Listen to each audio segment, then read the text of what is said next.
एक तरफ देश के बैंक प्रबंधन सन्नाटे में रहकर नीरव मोदी जैसे घोटालेबाजों पर एक के बाद एक 11,500 करोड़ के घोटाले की कृपा बरसाते हैं और दूसरी तरफ है अनुराग चंद्रा जैसे देश के 10 लाख ईमानदार बैंक कर्मचारी जिन्हें अपने हक की तनख्वाह पाने के लिए बैंक प्रबंधन वाले 2.5 साल तक तड़पाते हैं, वो भी तब जबकि नोटबंदी के बाद देश के आर्थिक सिपाही के तौर पर बैंक कर्मचारियों ने अपनी जी जान से काम किया और प्रधानमंत्री तक को तारीफ करनी पड़ी।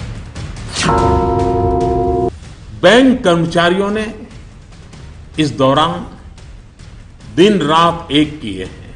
हजारों महिला बैंक कर्मचारी भी देर रात तक रुककर इस अभियान में शामिल रही है। सभी ने सराहनीय काम किया है।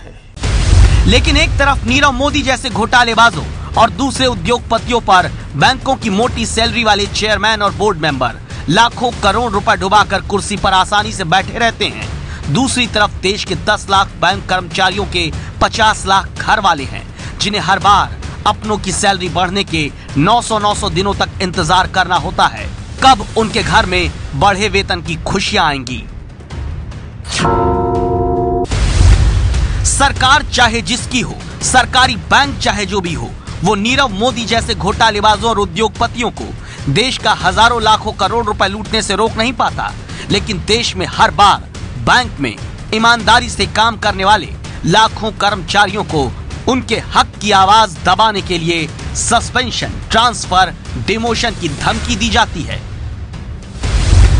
इसीलिए आज हम कह रहे हैं, बैंक कर्मचारियों के लिए तनख्वाह नहीं, नीरव मोदी के लिए खोल दिए खजाने। बैंक के बड़े अधिकारियों की तानाशाही के खिलाफ 8422840000 पर घंटी बजाओ।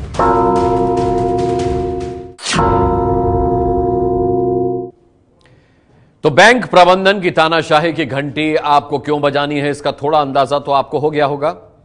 अब इसे हम थोड़ा विस्तार से आपको समझाएंगे क्योंकि यह पूरा मसला जुड़ा हुआ है देश के 21 सरकारी बैंकों से, उन 21 सरकारी बैंकों से जहां 9,59,000 बैंक कर्मचारी काम करते हैं। ये वो बैंक कर्मचारी हैं जिनकी सैलरी हर 5 साल में बढ़ने का सिस्टम बना हुआ है। लेकिन आप ये जानकर चौंक जाएंगे कि देश के सरकारी बैंकों में काम करने वाले कर्मचारियों की तनख्वाह हमारे देश में बैंक प्रबंधन की तानाशाही और सरकारों की सुस्ती की वजह से 900 दिनों की देरी से लागू हो रही है। जी हां, पिछले 15 सालों से देश में हर बार बैंक कर्मचारियों के हक की सैलरी हर बार 2.5 साल की देरी से लागू होती है, जबकि हमारे देश में ही बैंक प्रबंधन की नाक के नीचे से 7 साल के भीतर नीरव मोदी जैसा घोटालेबाज 11,500 करोड़ रुपए लेकर लूटकर भाग जाता है। एबीपी न्यूज संवाददाता ज्ञानेंद्र तिवारी इस वक्त छत्तीसगढ़ के जगदलपुर की तरफ जा रहे हैं, जहां जाने की एक खास वजह है। थोड़ी ही देर में ज्ञानेंद्र तिवारी जगदलपुर में आईडीबीआई बैंक की शाखा के पास पहुंचे, जहां मुलाकात होती है अनुराग चंद्रा से, आईडीबीआई बैंक के असिस्टेंट मैनेजर। देश के ऐसे लाखों बैंक कर्मचारी जो काम के बोझ से बैंक में परेशान हैं। इसके खिलाफ कई बार कर्मचारियों ने आवाज भी उठाई, लेकिन सिस्टम और सरकार ने हमेशा उन्हें अपना निशाना बनाया। अनुराग चंद्र झा ऐसे ही एक कर्मचारी हैं जो 430 दिन का सस्पेंशन झेल चुके हैं, केवल इसलिए क्योंकि उन्होंने अपने हक की आवाज उठाई थी। सबसे पहले हमने इनसे पूछा कि आखिर एबीपी न्यूज की घंटी बजाओ टीम से ये क्यों संपर्क करना चाहते हैं, तो इन्होंने 2 बातें बताई।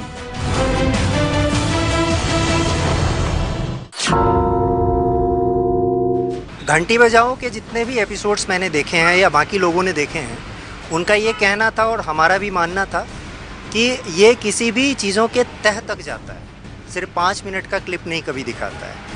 तो जब तक आप तह तक नहीं जाएंगे तब तक आप समझ नहीं सकते हैं कि एक आम बैंकर जो है वो एक छोटी सी बात के लिए सैलरी बढ़ना है, आज बढ़े कल बढ़े, कभी तो बढ़ना है ही, उस चीज़ के लिए हड़ताल पे क्यों जाने को विवश होता है। और जब आप समय देंगे तो पाएंगे कि इसके पीछे हमारी हालत क्या होती है, हमें क्या क्या भुगतना पड़ता है। मुख्य मुद्दा जो है वो ये है कि सरकार जिसके लिए हम इतना काम करते हैं या पब्लिक जिसके लिए हम इतना काम करते हैं, तो सरकार एक तरफ से आंख बंद कर लेती है। जैसे कि IDBI बैंक में 2012 से अभी तक जो होना था अभी तक बढ़ा नहीं है सैलरी का, और सरकार से हम निराश तो हैं ही।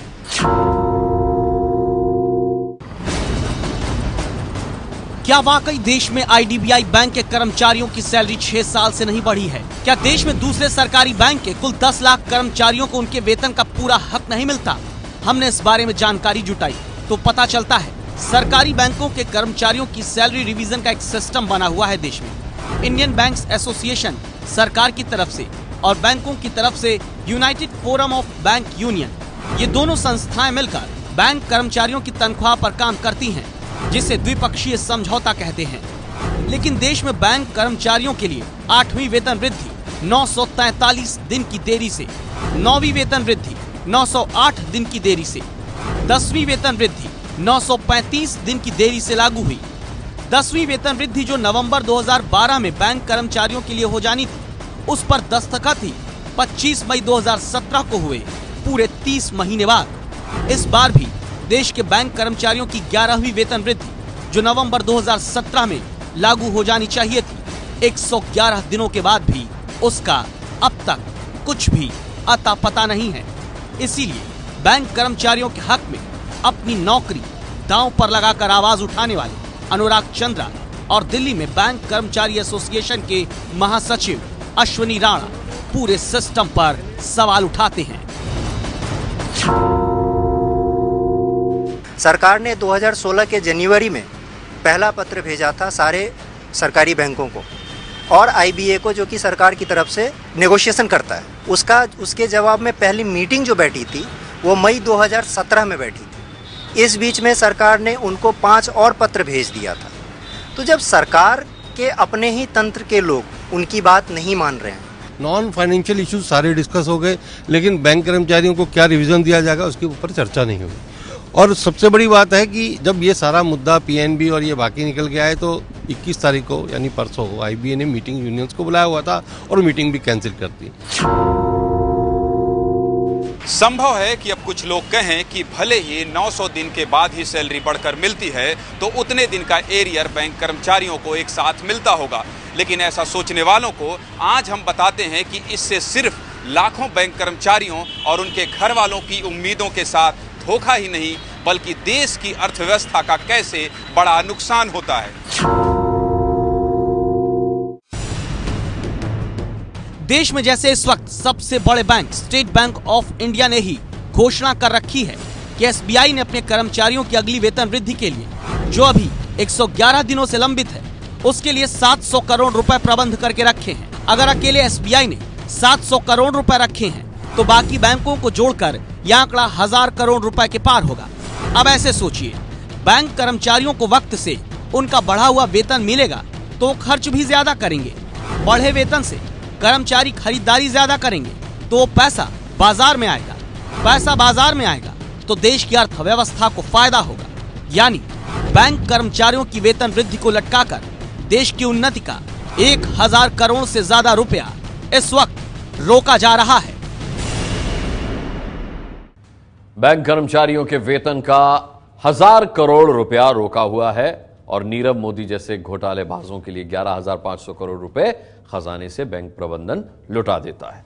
जब हमने सरकार की तरफ से बात करने वाली संस्था इंडियन बैंक्स एसोसिएशन से मुंबई में बात करनी चाहिए तो उन्होंने बात तक करने से इनकार कर दिया। इसीलिए हम कह रहे हैं कि घंटी बजाइए, क्योंकि बैंक कर्मचारी वो स्तंभ हैं, वो पिलर हैं जिनसे आम जनता का जुड़ाव सबसे ज्यादा होता है, उन पर विश्वास ज्यादा होता है। एक सर्वे के मुताबिक देश के टॉप 10 पब्लिक सर्विस में जनता का सबसे ज्यादा काम जो जुड़ा होता है, जो संबंध जुड़ा होता है, वो बैंक कर्मचारियों से होता है। PDS, स्वास्थ्य, स्कूल, बिजली जैसे विभाग से ज्यादा जनता का जुड़ाव बैंक कर्मचारी से होता है। बैंक कर्मचारियों को बड़े रिस्क पर काम करना पड़ता है। कैश पर बैठे कर्मचारी ने गलती से 500 रुपए भी ज्यादा दिए तो तनख्वाह से कटवाता है वो बेचारा।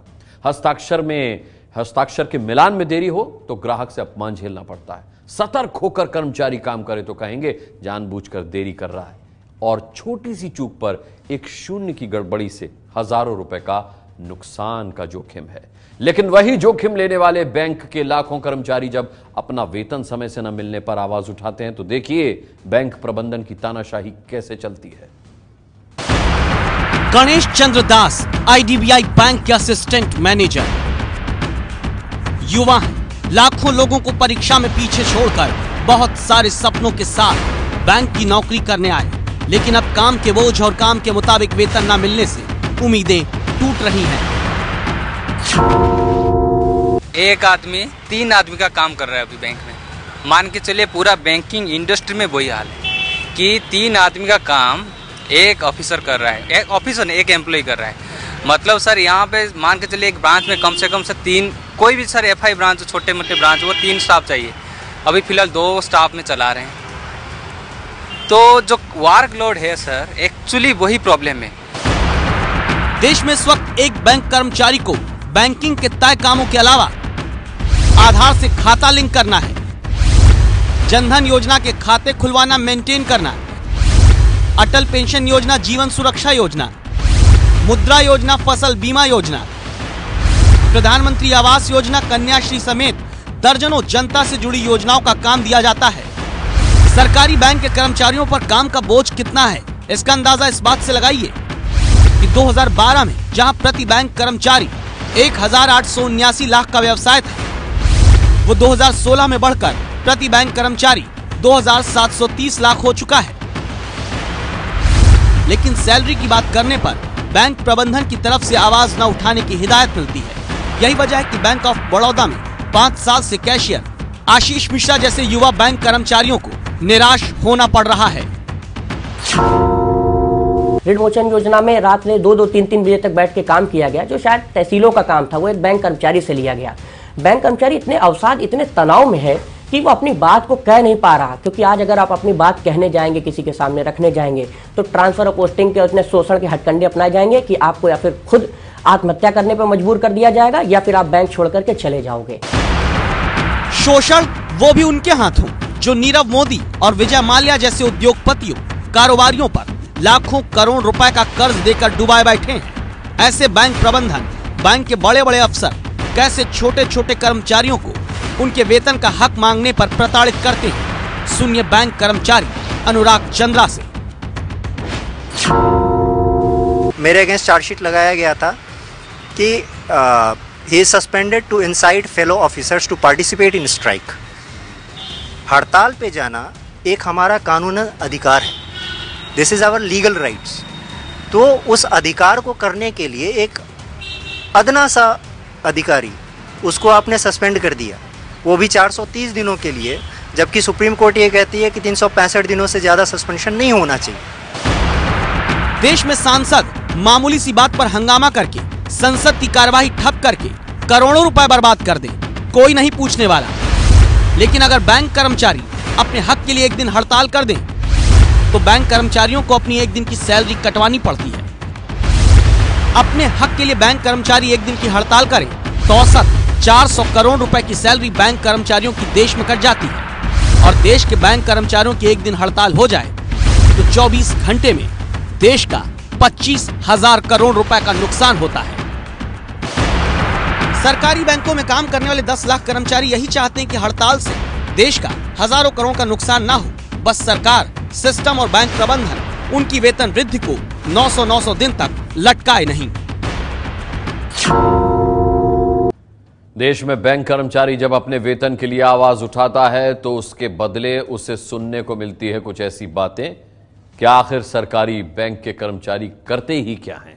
एक बड़ी सोच हमारे देश में इस बात की भी है कि सरकारी बैंक के कर्मचारी सिर्फ आराम से अपनी तनख्वाह उठाते हैं और प्राइवेट बैंक के कर्मचारियों की तरह प्रोफेशनल होकर काम नहीं करते। यही वजह है कि जब देश में सरकारी बैंकों की तरफ से उद्योगपतियों को दिया गया 6 लाख करोड़ से ज्यादा का कर्ज डूबने लगा और सरकारों को सरकारी बैंकों की हालत सुधारने में 2 लाख करोड़ से ज्यादा जनता का पैसा लगाना पड़ा, तो पहले एसोचैम ने कहा सरकार को सरकारी बैंकों में अपनी अधिकतम हिस्सेदारी बेच देनी चाहिए। इसके बाद मुख्य आर्थिक सलाहकार अरविंद सुब्रमण्यम ने कहा कि सरकारी बैंकों में डाली जा रही पूंजी पर निजी क्षेत्र की निगरानी जरूरी है और अब भारतीय वाणिज्य एवं उद्योग महासंघ यानी फिक्की ने सार्वजनिक क्षेत्र के बैंकों के निजीकरण की सिफारिश की है। देखिए, सवाल यह उठता है कि क्या सरकारी बैंक के कर्मचारियों की गलती से लाखों करोड़ों रुपए देश के डूबे हैं? कोई भी कंपनी हो या बैंक, वो तभी अपने कर्मचारियों की सैलरी अच्छे से देगा अगर वो खुद फायदे में हो। तो सरकारी बैंक तो घाटे में है, लेकिन सवाल यह है कि उस घाटे के लिए जिम्मेदार कौन है? अपनी सैलरी के लिए आंदोलन भी ना कर पाने वाले छोटे कर्मचारी या फिर मोटी मोटी तनख्वाह पाने वाले बैंक के प्रबंधन? एक तरफ भारत का सबसे बड़ा bank state bank of India और दूसरी तरफ एक प्राइवेट बैंक HDFC। इन दोनों की तुलना हम क्यों कर रहे हैं, अब समझिए। SBI की 2,79,000 कर्मचारी हैं, जबकि HDFC बैंक के 84,325। स्टेट बैंक ऑफ इंडिया में 20 लाख करोड़ से ज्यादा रकम है डिपॉजिट, जबकि HDFC बैंक में देश में 6,43,000 करोड़ रुपए जमा है। लेकिन अब दूसरी तस्वीर यहाँ देखिए। SBI का डूबा हुआ कर्ज 1,12,000 करोड़ रुपए है, जबकि HDFC बैंक का डूबा हुआ कर्ज सिर्फ 4,041 करोड़ रुपए। प्रति कर्मचारी जहां SBI में लाभ 5,11,000 रुपए का है, वहीं HDFC बैंक में प्रति कर्मचारी लाभ 16 लाख रुपए है। ये एक ऐसी तुलना है जो सवाल खड़ा करती है कि कम कर्मचारियों के दम पर एक प्राइवेट बैंक का डूबा कर्ज बेहद कम है, वहीं स्टेट बैंक ऑफ इंडिया का ज्यादा कर्मचारियों के बाद भी डूबा हुआ कर्ज बहुत ज्यादा और प्रति कर्मचारी मुनाफा कम। तो सवाल उठता है कि फिर सरकारी बैंक के कर्मचारी कैसे अपनी वेतन वृद्धि को लेकर आवाज उठा सकते हैं?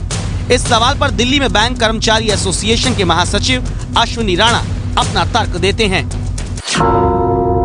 कर्मचारी मरता रहे, लोग पैसा लेके भागते रहे, सरकार अपनी चीजें बैंक कर्मचारियों पर थोपती रहे, सारी स्कीमें बैंक कर्मचारी लागू करते रहे, लेकिन जब बैंक कर्मचारियों को वेतन का मुद्दा आता है तो इस तरह के विषय उठ के आ जाते हैं कि बैंक घाटे में है। अरे भाई, बैंक हमने घाटे में नहीं की, फ्रॉड हमने नहीं किया, NPA हमने नहीं किया, हम तो हर काम को पागलों की तरह कर रहे हैं। और उसके बाद भी अगर बैंकों में कुछ समस्या आती है तो उसके लिए बैंक कर्मचारी ही जिम्मेवार नहीं है।